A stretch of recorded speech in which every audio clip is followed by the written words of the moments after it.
The first time I ever had a drink, I was probably about 9 or 10. My parents were out of town and our stepbrother was watching us. And they were playing a game of quarters and they thought it would be fun to see me drunk. So I just remember like being drunk and them telling me, eat some crackers and go to bed. And that was like the first time. But I think like it really hit, I was probably like 13. And my mom told me if I was gonna drink, I had to do it at home. So there was the approval. I didn't really like search out for different drugs. I think the first time a drug actually got presented to me was by a friend. And she's like, hey, try this. I was like, what is it? She's like, it's G. And I was like, what? What is that? You know, she's like, it's meth. I was like, oh, I don't want to do that. She goes, just try it. I'm like, okay. You know, I was 15, I think 16 around that time. Something clicked, you know what I mean? Like I got a sense of that achievement in that, I don't know, like a weird accomplishment using like weed and like getting drunk and stuff, but the meth brought something else out, you know? It was a really big downhill spiral. From there, I was using while I was pregnant with my son and my daughter. Up until the last period of the part of where I was pregnant because I didn't want them to take my kids, you know, for drugs in their system. At that time, I was able to stop, you know. When they got older, I couldn't. Like there was something that clicked. But I went to Oregon in hopes of getting away from the meth. Within a couple weeks, I was using meth up there. And then I don't know what happened, but I just remember like having a bottle of Percocets. And I took a couple, and I took a couple more, and I felt good, you know? And then I was like, well, I like this, you know? It's not, I'm eating, I can sleep, you know what I mean? So, and I look healthy.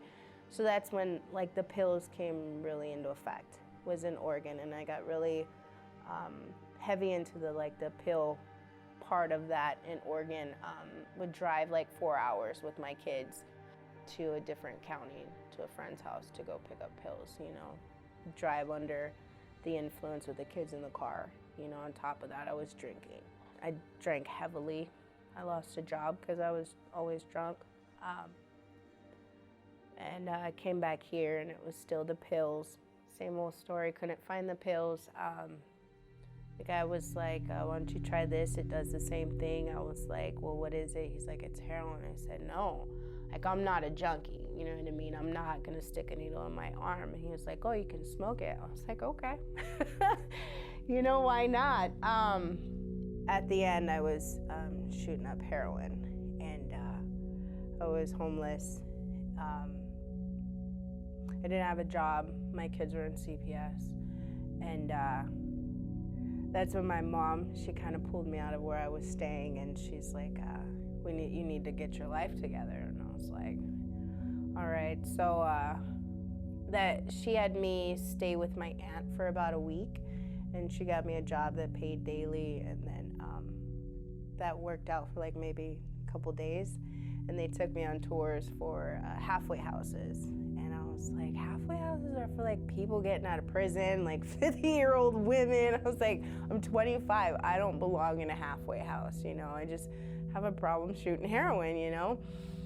They took me to Crossroads for women. I remember it was like on a Tuesday. And like my sister lived right around the corner from my mom. And then so like I walked from my aunt's house, because she lives down the street too. And it was the day I was supposed to go in, and I remember like standing at the bus stop because I was sick, like I was dope sick, like looking down at my bus pass that I had in my hand, and I seen the bus coming. And like I knew my sister was around the corner, and I was like, do I want to do this, you know? And it was like, now what I know now, it's like a moment of clarity.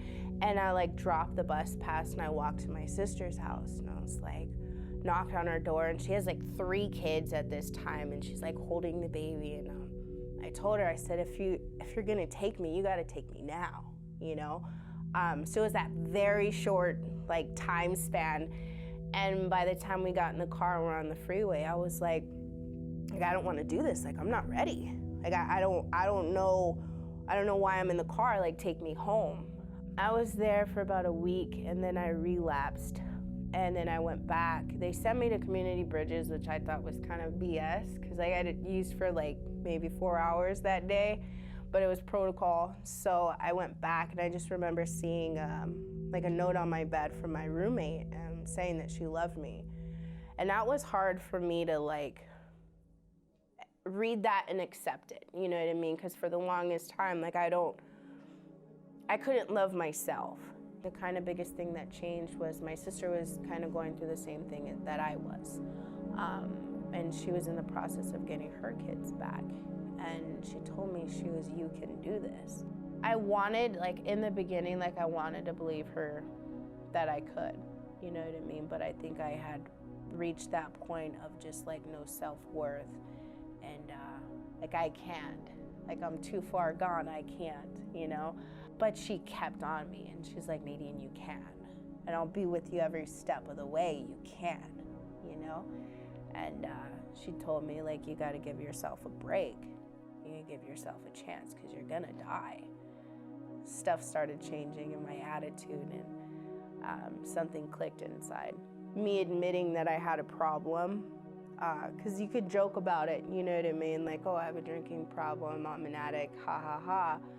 But when I finally admitted it to myself and started working on it, at the end of it, when I finished, like, drugs and alcohol were not my solution anymore. You know, like, it stopped working for numbing myself. It stopped working to forget about that my kids were in CPS. And, like, I finished the program at Crossroads, and I finished and completed my IOP, and that's whenever I started, like, getting the visitation with my kids. And I remember it was January 8th of 2013, and my son his dad got custody of him, and then my daughter came home. It was bittersweet because my son didn't come home, but today I still talk to him. I'm rebuilding the relationship. I'm able to work on that living amends with him. My daughter's home, and she doesn't have to see me like that, you know what I mean? Because I was there, but I wasn't there. I had a baby in sobriety, and so I'm experiencing for the first time what it's like to actually make a connection with my child and to be there, which is really cool because like I can experience that as well as make amends to my daughter, like, and show her that I'm a good mom, because I think that was the biggest thing I struggled with was being a bad mom, you know. But yeah, but I got a job, ended up working at Crossroads, and then I started working at ABT. I am employable today. I think that's like the biggest thing is because like when I was using, I wasn't sober, you know, and I couldn't like grasp anything that they would teach me. But today, like I have the capabilities of like moving up in the company that I work for and like experiencing like the other side of this, you know what I mean? Like to be able to work in a place where I can see them at the very beginning and they come in and I know what it feels like to be broken, to be absolutely void and empty of everything, you know, and to see them in that state and to know that like I can be a little part of them and their growth, you know what I mean? And then to watch them like really happy and like to have their certificates and like they completed something. I don't think that any amount of money, any amount of anything could replace that feeling to see them, because like they're just beginning their journey, you know? And I think that's probably the biggest reward of like working in this field, is because like to be a part of somebody's journey of them to be able to save their own lives, but just to help them like learn the tools and learn different options, and that's really cool. my kids, like my family, and I love the fact that I can wake up and know that nothing's going to deter me from like getting my daughter ready for school. Nothing's going to stop me from being able to be present in my kid's life and, you know, to actually have a healthy relationships. Because that was one of my bigger struggles. It's like horrible relationships. But my family, and to actually have a future that has some meaning to it.